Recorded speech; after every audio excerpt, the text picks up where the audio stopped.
such a time as this. And welcome back to For Such a Time As This, the place where there is no such thing as a silent witness. I want to talk about critical race theory and why it is so dangerous and why I believe it continues to spread. Just want to explain who I am. I am the type of kid, when I was in grammar school, I believe the teachers didn't like me much because even in grammar school, I kept asking the question, why? Why? In math class, very young, why is 2 + 2 4? And then they explained it to me, 2 apples, 1, 2, 3, 4 apples. Okay, good, I accept it. But it didn't go so well in English and history and all those things. I would ask, why? Tell me why. Let me understand why. Don't just give me what you say is truth. Explain to me why it is true. And I've always been that kid. And so when you look at critical race theory and how difficult it is, not in my understanding what it says, but why is it ripping the church apart? Why is it so difficult to confront it?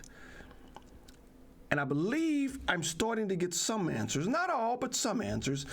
And to set it up, I want to go to a familiar passage in Scripture that I'm not sure a lot of people understood the significance or even understood what exactly went on. So let me go over this. This is at the Last Supper, and something very important happens here. So in John 13:21, after saying these things, Jesus was troubled in his spirit and testified, "Truly, truly, I say to you, one of you will betray me." The disciples looked at one another, uncertain of whom he spoke. One of his disciples, whom Jesus loved, was reclining at table at Jesus' side. That we know is John. So Simon Peter motioned to him and asked Jesus of whom he was speaking. So that disciple leaned against Jesus and said to him, "Lord, who is it?" So let's set the scene. Jesus being disturbed, he says, "Hey, look, here's what's going on. One of you all are going to betray me." And so they're saying, "Well, who is it? Peter? John?" Ask him, who is it? So the scene is set. Someone's going to betray.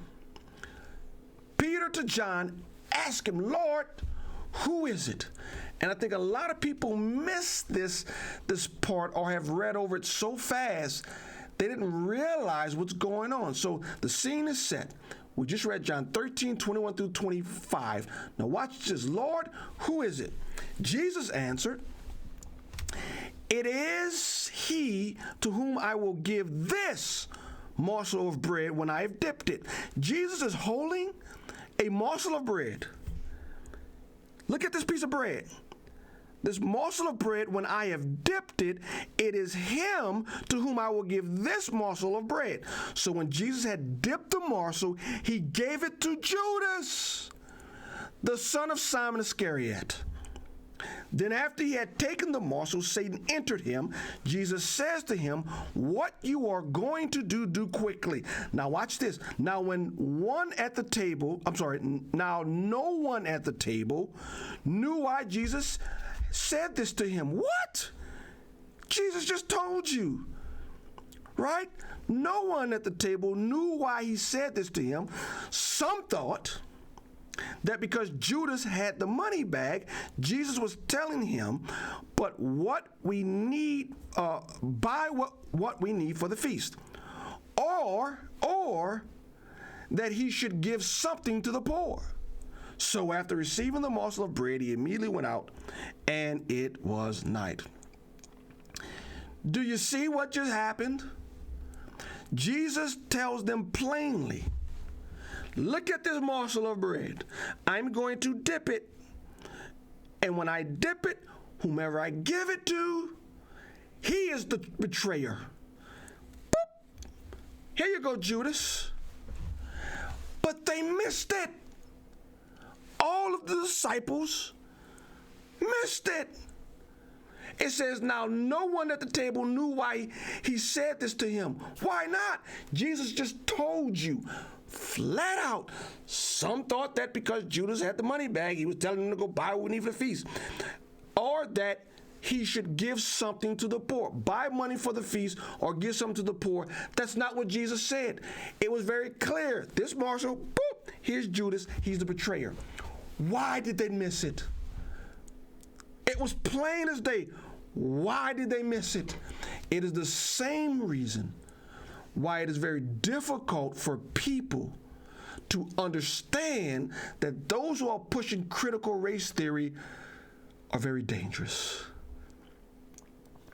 The disciples, they were at Jesus' side for approximately 3 to 3.5 years. Judas had walked with them. Judas was there from the beginning. Judas saw the raising of the dead, the walking on the water, the feeding of thousands with just a little bit of bread and a little bit of fish. He's seen it all. He saw the resurrection. He saw the resurrection of Lazarus. He ministered alongside the disciples for a long time. So now when Jesus says something that is damning to him, they missed it. Because truly God cannot mean what he just said. And they missed it. And there are people in our churches who have sat side by side with us for years. There are people who have ministered with us for years, whether it's at church, a parachurch organization, for years. They've been at the Bible studies, the rallies, the evangelistic events for years. Now when critical race theory comes up, and these same people start to promote what I think is a different gospel, they start to promote a teaching that attaches guilt, not to one's actions and behaviors, but to start attaching guilt to skin color. That's a different gospel. When those we've ministered alongside for many, many years start to embrace the idea that God died for systems and not individuals, it's hard for us to understand and to see exactly what's going on. It's hard for those who start to demonize a group of people, white people, for actions that were had taken place in the past, yet somehow things done when these people weren't even alive. The guilt now rests on the white culture for the sins of the past, slavery and Jim Crow. And now when you ask many people, then what redemption does the white community, those living today, what redemption do they have? And now those people who are pushing critical race theories say, well, fight the system. Fight the system? What does that have to do with the gospel? It's hard for us to see what is going on because these are people who have ministered alongside us, who have sat in our pews for many, many years.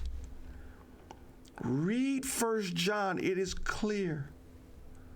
It is clear. The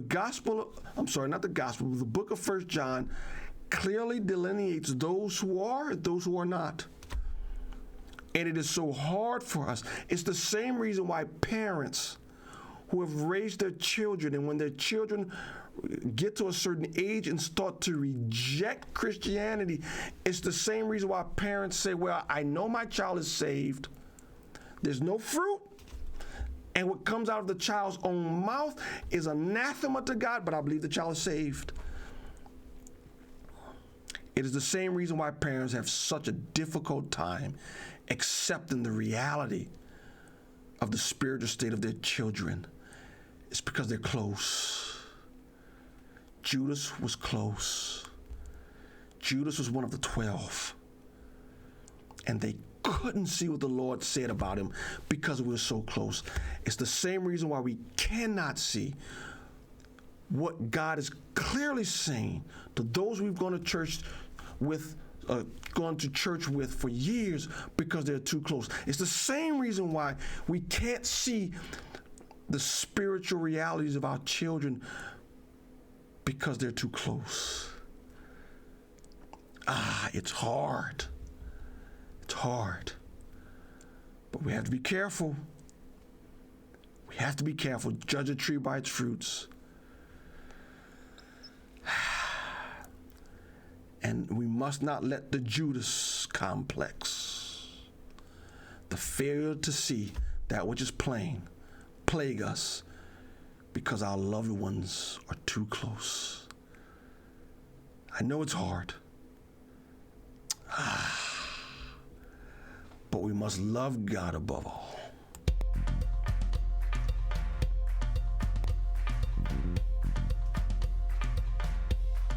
For such a time as this.